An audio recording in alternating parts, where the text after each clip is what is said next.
the choking grip of psychological abuse, 22 forms of non-physical abuse to be aware of. Verbal, psychological, emotional, mental abuse is just as harmful as physical violence, and sometimes much worse. But there is so much ignorance, stigma, blame, guilt, and misunderstandings regarding psychological abuse. Intimate partner abuse doesn't only affect the direct victims, but entire families, for generations, whole communities and society as a whole. Children growing up in abusive households are much more prone to develop substance abuse, depression, anxiety disorders, pathological narcissism than children that have had their needs met, children that grew up without abuse. Children, they grow up to become adults that form the society and world we live in. And we have enough of psychopaths, dictators, and pathological narcissists running the world. But in order to stop a problem, heal from it, and prevent it from perpetuating, we must first acknowledge that there's a problem, and we must understand the problem. I myself, I was ignorant. I didn't know anything about pathological narcissism and psychological abuse until it was too late. And when I finally did leave, I did it in the worst possible way, if you're supposed to follow the guidelines on how to leave an abusive relationship safely. And I still suffer the consequences of my lack of understanding and planning. Various forms of verbal abuse. But first, I'd just like to stipulate that I'm not a clinical psychologist and I do not hold a PhD degree. What I talk about is a mix of what the experts in the fields are saying, my own experiences, as well as the stories from abuse survivors that I've talked with. And it's all eerily similar. So by sharing this, I wish to spread light on what verbal, psychological, emotional, mental abuse actually is, how it works, to be able to promote understanding, prevention, and healing. About half of the following is based on the concepts in Patricia Evans' book, The Verbal Abusive Relationship, then added relevant information from other books, sites, videos, and talks about the same thing to make it more complete and understandable, together with some of my own experiences. I remember the first time I happened to read about verbal abuse. It was a mixed feeling of terror, shock, but also sort of relief, realizing that every single point was describing my relationship at the time. And it was a huge wake-up call for me, a turning point and the start of the biggest and most challenging healing journey. What I did miss was to inform myself about how to plan to leave the abuser safely. I impulsively reacted in fear. So if you would recognize that you are in an abusive relationship, please don't repeat my mistake. Inform yourself how to leave safely. I have used the word he for the abuser and she for the victim, as that's the most common, but it can of course also be switched around or happen in same-sex relationships.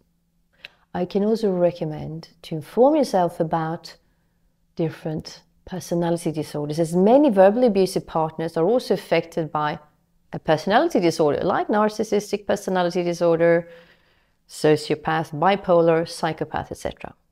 The problems for a lot of people in emotionally abusive relationships is that when they start to share their experiences, which takes a lot of courage, is that they're not taken seriously or that their experiences are diminished.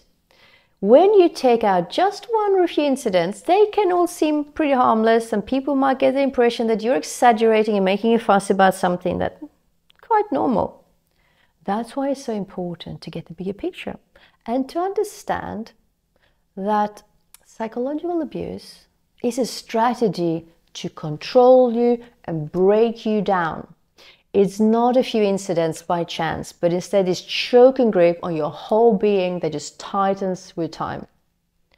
Verbal, mental, emotional abuse often includes some or all of these elements that I'm going to list now. So, withholding. The abuser does not share his thoughts, feelings, experiences, and plans. He behaves cold and distant, and he can punish his partner with prolonged silence if he feels that she somehow did something wrong. He behaves indifferently and shows little interest in listening to his partner or answering her attempts to engage him in a conversation. The woman may mistakenly believe that the abuser will sort of open up if she can only find a way to engage him. She may believe that maybe he's shy, he's just a quiet person, absent-minded, while in reality it's all about getting control over his partner by revealing as little as possible about his inner world. He can pretend he did not hear her, pay attention to other things when she tries to talk with him. He could ignore her for days or even weeks at a stretch. If she asks why he did not want to talk with her, he can say something like, well, there's nothing to talk about. You never listen anyway. You're never interested. Something that contributes to the woman's confusion even more and makes her maybe try even harder to get him to engage in a communication with her. When he does share anything at all, it's purely factual or functional information of the sorts that his partner could look up, maybe on the internet, read on his Facebook wall, or figure out by himself by looking around. Things like the car is almost out of gas, the keys are on the table, the show is on now. In a relationship that is characterized by verbal abuse, there is no real intimacy, which of course is based on both parties sharing and empathetic listening to each other. A person who withholds information refuses to engage with his partner in a healthy relationship. Then we have countering. Countering is a tendency to be very argumentative, but not merely in sort of political, philosophical or scientific context, but in everyday, ordinary context. The victim of the abuse may share her positive feelings about a movie she just saw, about something happened at work, and he will attack her for that and attack her feelings, saying that it's wrong. The abuser constantly arguing against the woman's thoughts, feelings, opinions and experiences without telling her what he actually thinks. So countering is a way of dismissing and denying the partner's feelings, thoughts and experiences on a regular basis. At the same time, the abuser does not let the woman know what he himself actually thinks and feels. A constructive discussion becomes impossible in a relationship where one person counters regularly. Even the woman's most subjective feelings will be countered, non-validated. Countering can make conversation so hard that she will eventually stop offering her opinion, which is exactly what the abuser wants her to do. Then we have discounting. The woman's reality and experiences will be reduced by the abuser. So when she talks about herself and how she feels, these things have no value for the abuser. If the partner is trying to tell the abuser that she gets sad when he jokes at her expense, she can be told, you're hypersensitive, you have no sense of humor. Other frequent statements that devaluates the woman's negative and subjective experiences.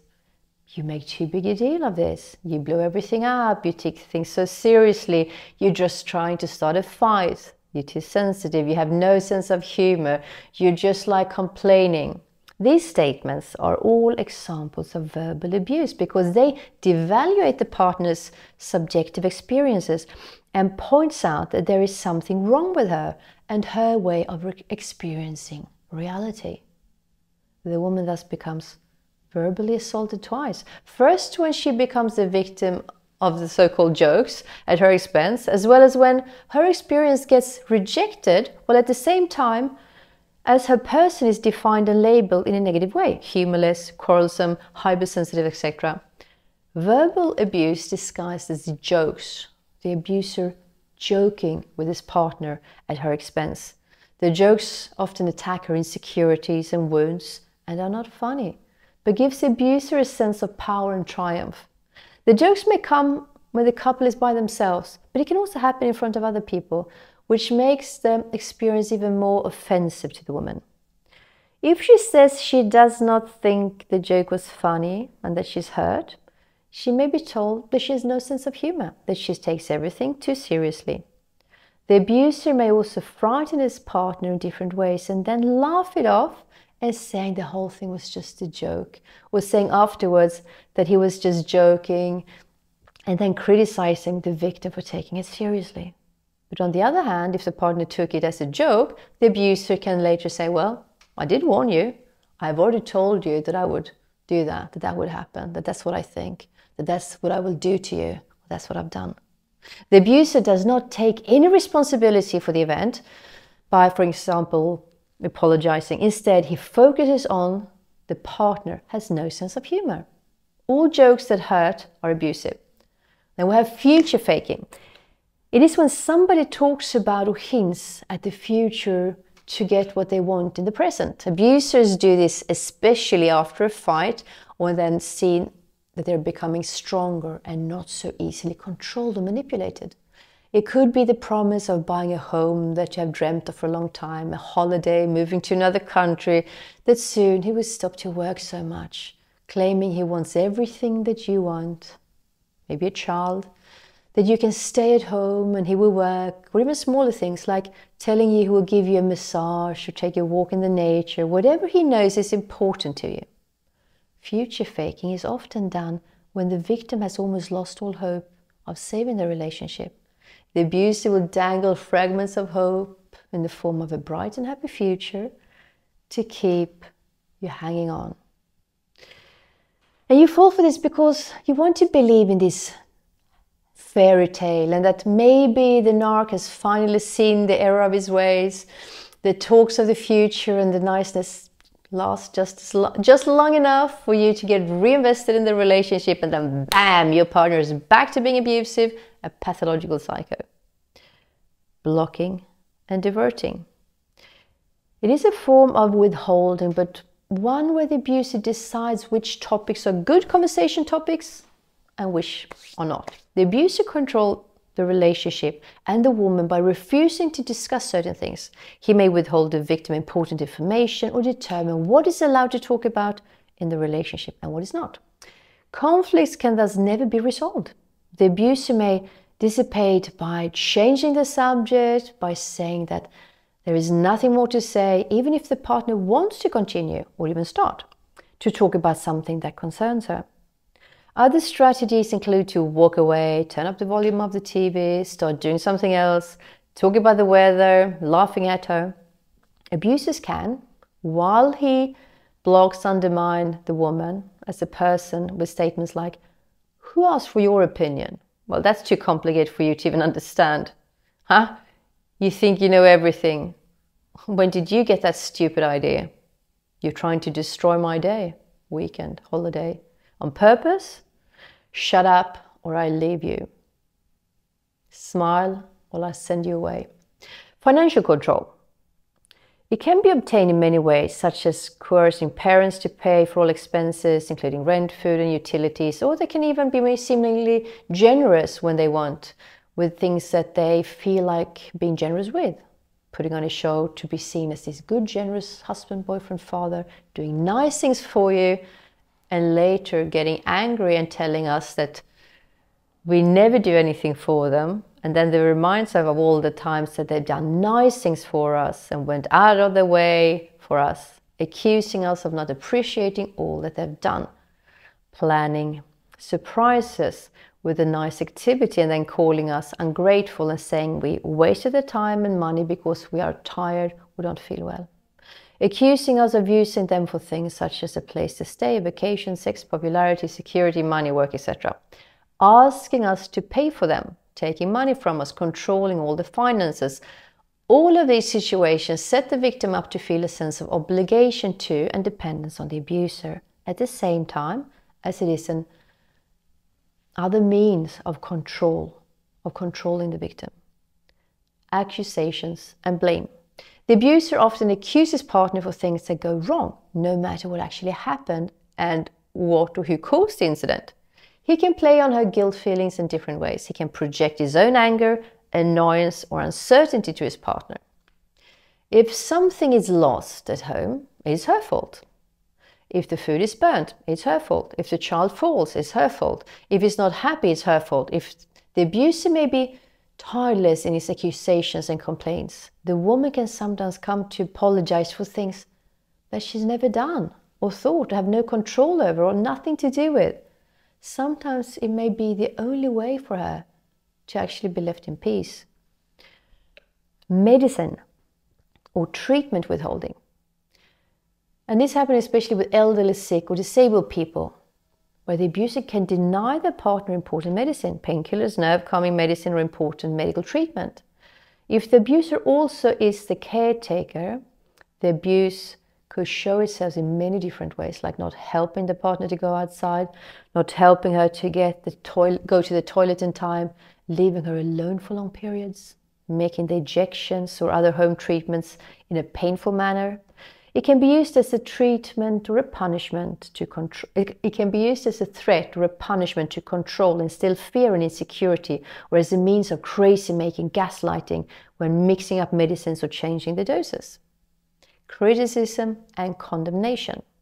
The abuser criticizes, labels, and defines a woman regularly. If she protests against his criticism, he can often tell her that he was just trying to help her, or that he just wanted to give a little tip to make it easier for her, that she's too sensitive, ungrateful, or just getting it wrong. An excessively helpful hand can be masked criticism because it gives the message that the woman cannot handle things on her own. Criticism can also be expressed while being together with others, which is portrayed in anecdotes that focus on the partner's shortcomings and mistakes. Statements that are negative and starts with "your" is often judgmental and critical, and hence expression of verbal abuse. The problem with you is you're crazy, you don't tolerate a joke, you're never satisfied, you're a loser, you're good at nothing, you're mentally sick, you're too old and fat, you never get things right, are all examples of verbal abuse. Criticism directed at you as a person, as well as your personal accomplishments, is designed to hurt your self-esteem and break you down. Trivializing. When you trivialize, you say in one way or another that what the other has said, expressed, or accomplished is insignificant. And it can be difficult to see the trivializing for what it is, because it's often expressed in a friendly, innocent, and sincere tone. An abuser who trivializes can get the woman to feel confused and depressed. She may think that she has not managed to get the man to understand how much her interests, heart issues, or job means to her. He might hardly say anything at all when she tells him about a success at work, that she would love to start a study circle, but interrupts her to give her compliments for cleaning the home before he got home, or for wearing that dress that he likes. Alternatively, he can tell her that it was a stupid idea. How could she think that is something to be happy and proud about? Talk about something that he has done better, or his hard day at work. In this way, the abuser is trying to make you feel that what matters most to you in life have no value. Undermining. Undermining is similar to trivializing, but further consists in undermining everything the victim says or suggests, making her question herself and her own opinions and interests. The man who undermines his partner often has already abused her in other ways. Women therefore have a lower self-esteem and are more vulnerable and open to what is happening now. So when the abuser undermines his woman's interests and enthusiasm, he dims it with various comments. So if she wants to purchase, let's say, a special interest or course in her spare time, he might say, well, what's the point of it really? If she has an idea about something she wants to realize, he might say, well, it's never going to happen. There are other things that are much more important. I can't see how that's going to add any value to our family. Well, that's a stupid thought. For real, you must be joking. He can also sabotage her actively by interrupting her conversations with other people, disturb her repeatedly when she's talking on the phone, or otherwise hinder her activities or socializing. Sexual control. The abuser can get us to submit to them sexually by claiming if we don't have sex with them at least X amount of times per week, month, or precisely in the way that they want, they will be forced to sleep with other people. Non-compliance can result in aggression, sarcasm, or silencing treatment for days. We can wake up to them on top of us, having sex with us without our consent. This is rape, and it's most often done when the victim has had too much to drink and passes out, or is taking a sleeping aid and isn't easily awakened. Especially abusers with narcissistic traits are often sex and porn addicts. They may demean us during sex or after, telling us that we're whores, sluts, cunts, or force, provoke, convince, blackmail us to behave in degradable manners that we don't want. Sometimes the victims are so desperate to make sure the partner doesn't cheat, are afraid of their angry outbursts or silence treatments, or that they will leave them, that they give in to the abuser's sexual demands. At times, it is the opposite, and they withhold sex, intimacy as a punishment instead. Threats. Threatening is a common form of verbal abuse and can be very explicit, as in, if you don't start doing what I say, I will leave you. If you try to leave me, I will take the children from you. If you scream so the neighbors will hear you, I'm going to make sure I will lock you in a mental hospital. If you don't have sex with me exactly the way I want, I will find someone else that will. If you don't shut up, I will crush your head. If I find you lying to me, I will kill you. Or more subtle, as in, if you don't follow my advice, others will find out that you are a very unreliable person. The man controls the woman by threats, making her insecure and afraid to leave him, to talk with somebody or report him. If you are threatened with physical violence, it is a big warning sign that physical violence is soon becoming a reality in the relationship, which can be dangerous for you and any children in the family. Make sure to get support and assistance as soon as possible, and don't wait to see if it will get worse, but get help and take the threats seriously. Bad words. Bad words, labels and phrases are verbal abuse, and perhaps that is precisely what most of us automatically associate with verbal abuse. All the nasty, ugly, derogatory and vulgar words of verbally abuse. Name-calling too can be explicit or subtle. Explicit name-calling can consist in calling the victim of the abuser a cunt, a whore, stupid, a loser, a bitch, lazy, useless, fat ass, gold digger, retard. But it can also be more subtle, calling the other person things that are implicitly hurtful. For instance, you're such a victim, you're such a pussy. You think you're so precious, don't you? He can even give her a nickname that is more offensive than sweet. Forgetting. The verbal abuse and its various forms of manipulation is denied by the abuser. He can completely deny that a certain event altogether has happened, or to insinuate that the woman is exaggerating. For the partner, it can, of course, be very frustrating and confusing because she actually remembers that a particular event has taken place. And it can sometimes be something that just happened, even yesterday, today, 2 minutes ago, and he would bluntly deny it has ever happened. The abuser may also sort of forget to tell the woman really important information for her. He might tell everyone except his partner about cancelled plans, changed plans. We can all forget occasionally, but constantly to sort of forget different kinds of information is a manipulative ways to gain control over the woman. Forgetfulness can destroy her in different ways and can make her appear pixelated, rational, and perhaps embarrassing. The abuser's forgets often appears to the couple's environment to be innocent, random, and no offense. Spying and stalking with the instinct of a predator. Some abusers feel that they owe you, that it is his right to hunt you down and to always know what you're doing, where you are, what you're thinking about, who you're talking with, what you're wearing and what you're buying. And this also goes for past and future tense as well. They're always trying to dig up dirt that they can use to frame, blackmail, hurt, or humiliate others, especially you. They will use any information they can, often distorted, out of proportion or based to create a trustworthy lie bomb, to come between you and the things and people that you love. They salivate or reduce a piece of gossip and get high from hearing about other people's mistakes, failures, tragedies, embarrassments and shortcomings. For them, it's all about looking good and appearing good instead of actually being good. Stalking.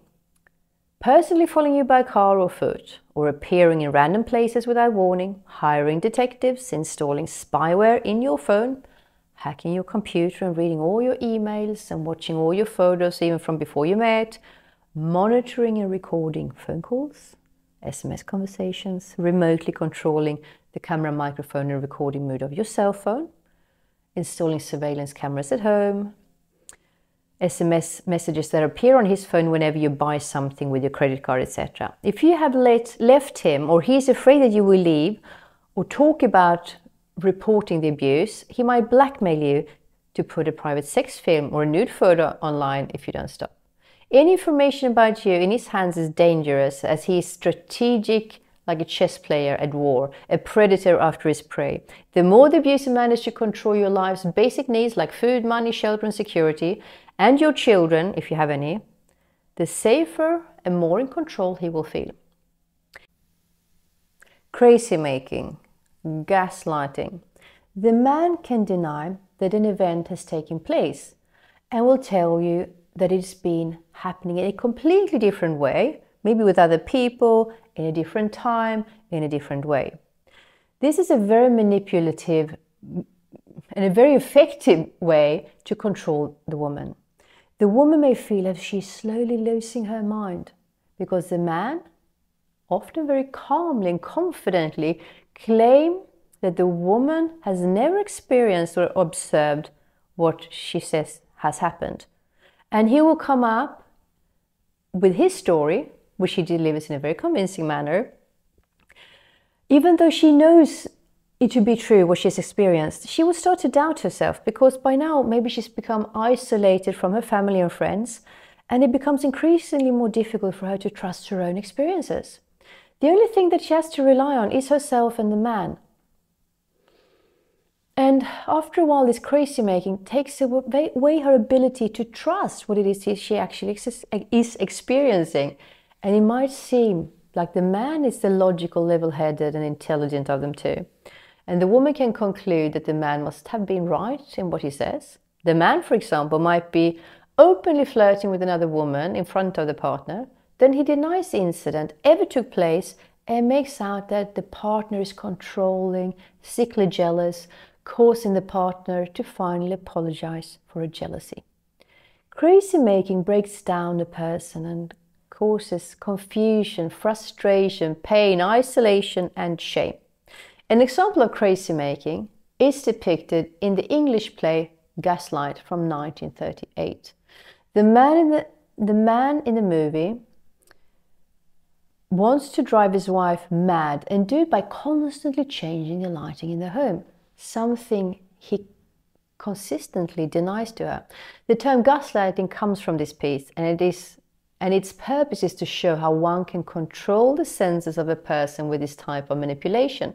The abuser gets the woman to believe what is not true, remember what has not happened, and deny what has happened. Giving orders. Some abusers have a habit of giving their partner orders. Another means to control her. The abuser assumes the right to decide over his partner as if she is not her own person, but more an extension of him, a property or an employee. Examples of orders: pick that up, clean that up, you cannot go out now, you cannot wear that, smile, shut up, go to bed. Denial. The abuser denies that he's ever abused his partner, verbally, emotionally or physically. He uses the mind of crazy making. He may say that he loves his partner and would never be able to abuse her or hurt her. All of this is denial because it is abuse, and he has abused his partner. And what he does is not a sign of love. Examples of denial statements. You make it all up. That has never happened. You get upset over nothing. You must be crazy. I've never hurt you. You've seen too many movies. You have too much imagination. You know I love you. You know I would never hurt you. You're inventing things. While the partner knows She doesn't make up anything. But it certainly has happened. She's not at all upset over nothing. She's not crazy. But in time, it may become increasingly difficult for the woman to see the denial for what it is. She takes the man's picture of her and have a vague feeling that maybe she's crazy, maybe she's exaggerating, that she might not be telling the truth. The man's truth, so-called, characterizes the relationship more, because the verbal abuser can often seem to be cool, calm and collected. He seems to be logical and intelligent, and the abuser's statements of the partner is often given more weight because she thinks that he knows her so well. These circumstances make it difficult for the woman to retain her own perspective and trust in herself. The abuser may be tireless in feeding the woman with his version of the truth about the relationship, about the woman. Trust your intuition. Feel how it feels to you in your body and what your feelings are saying. Focus on yourself and what you know, or write down events. Do not think about what the abuser thinks of, and do not put energy into trying to convince him that things have actually happened that he denies. He knows. Rage, anger. The abuser may have unexpected bursts of rage in which he criticizes and blames the partner. Afterwards, he never apologizes for those outbursts of rage, which can be frightening and unexplainable to the partner. There is nothing the woman can do to prevent an outbreak, but it's possible she believes that and consequently alter or adjust her behavior to keep him calm. This kind of anger breaks down the partner, who lives in constant fear that an eruption could occur at any moment, often while she least expects it. Where she may not be aware of how much outbreaks actually affect her. She experiences pain and confusion and constantly lives with these feelings. Each eruption throws her off balance. Maybe she's constantly on her guard. She might be unaware of it, but the stress affects her mentally and perhaps even physically. The fury eruptions often escalate with time, as well as the verbal, which then can become physical abuse. This type of anger can manifest as severe irritation, screaming, yelling, sort of exploding. It can take the form of sarcasm directly directed against the woman. Sarcasm is often the tip of the iceberg. If your partner rage, it is very important for you to know that you're not responsible for these outbursts, regardless if he's accusing you for it. You have no part in the occurrence of these outbreaks, and it is not your fault that the abuser is yelling his lungs at you, hiss at you, stare at you with his aggressiveness over you. The abuser will want you to believe that. However, he can behave blaming and accusing. Since you have not caused these outbreaks, you should not have to defend yourself or explain yourself. You may need to protect yourself. You cannot prevent these outbreaks from occurring through behaving in a certain way. You may think that you can prevent anger by talking calmer, being quieter, do what he wants, be more supportive, sweet, neat, generous, tidy, timely, and so on. But nothing you do will prevent or stop these rage outbursts, as they are not caused by you in any manner whatsoever. They are caused by the abuser's own anger and inattention, his need to have power and control over you, his attitudes and values, and the wish to break you down. They don't have anything to do with you, but they affect you. If you feel afraid when your partner gets a fit of rage, you should take your fears seriously, because it might mean that you need to protect yourself, and the best way is to walk away if you can. Then we have using and abusing the children. As a witness, witnessing can mean seeing actual incidents of physical and or sexual abuse or threatening behavior. It can mean hearing threats, insults, screaming, name-calling, degrading comments, or fighting noises. Children may also observe the aftermath of mental or physical abuse, such as blood, bruises, tears, torn clothing, and broken items. Finally, children may be aware of the tension in the home, such as their mother's fear and insecurities around the father. What are the feelings of children who are exposed to battering? Children who are exposed to battering become fearful and anxious. They're always on guard, watching and waiting for the next event to occur. They never know what will trigger the abuse, and therefore they never feel safe. They are always worried for themselves, their mother, and their siblings. They may feel worthless and powerless. Children who grow up with abuse are expected to keep the family secret, sometimes not even talking to each other about the abuse. Children from abusive homes can look fine to the outside world, but inside they're in terrible pain. Their families are chaotic and crazy. They may blame themselves for the abuse, thinking if they had not done or said a particular thing, the abuse would not have occurred. They may also become angry at their siblings or their mother for triggering the abuse. They may feel rage, embarrassment, and humiliation. Abuse directed at a child. Types of child abuse: emotional abuse, neglect, physical abuse, family violence, sexual abuse, organized sexual abuse, physical violence.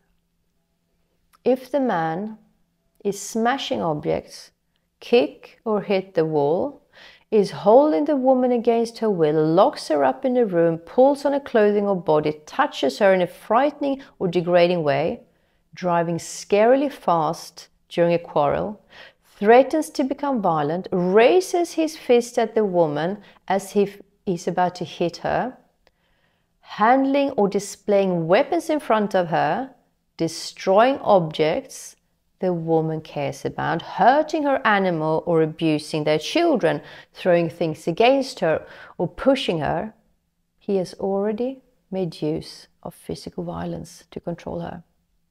All these above acts form part of physical violence. They inflict fear in the partner and is used by the abuser to further control his woman, showing her what he's capable of doing. He may also in different ways prevent her from sleeping at night as a way to break her down and further brainwash her. If the man so much as hit the woman once, the relationship is violent. It will not get any better and will almost certainly happen again. One should not assume that you could be an exceptional case. There are no exceptions. One should be aware that it will happen again, sooner or later. It may very well be worth considering the option to leave the relationship.